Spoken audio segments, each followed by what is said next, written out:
Witness Love students, Pastor Josh here with another Monday word of encouragement. This past Wednesday we talked about the fruit of the Spirit in Galatians 5 verses 22. We talked about that the Spirit produces this type of fruit in our lives, and we tackled the first fruit, which is the fruit of love.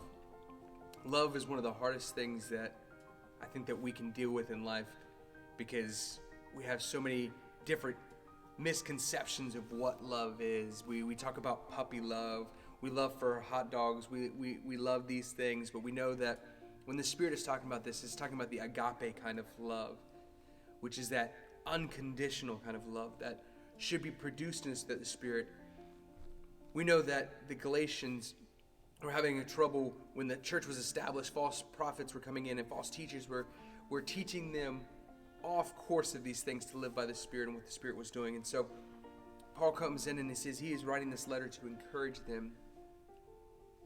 He is encouraging them to live by the Spirit. We also find in 1 John 4:18 that perfect love casts out fear. In this time that we're living in, there can be fear and there can be things like that, but we know that perfect love casts out fear.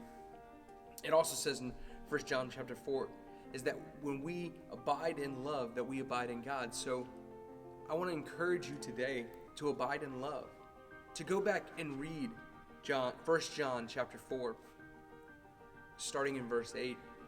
And when you start reading this, you'll see this whole context of what love truly is, because in the world that we live in, love has been portrayed on movie screens, love has been portrayed in music, love has been portrayed in media, and sometimes it's not always the most accurate type of love. But when we start to really unfold into what God's love is and what the Spirit love is and the love that He is trying to plant in our hearts, we can be transformed by that. So I encourage you today to spread love, to abide in love, as well as to dig deep into the Word, to let the Spirit produce that fruit inside of you today. I love you guys. If you need anything, let me know.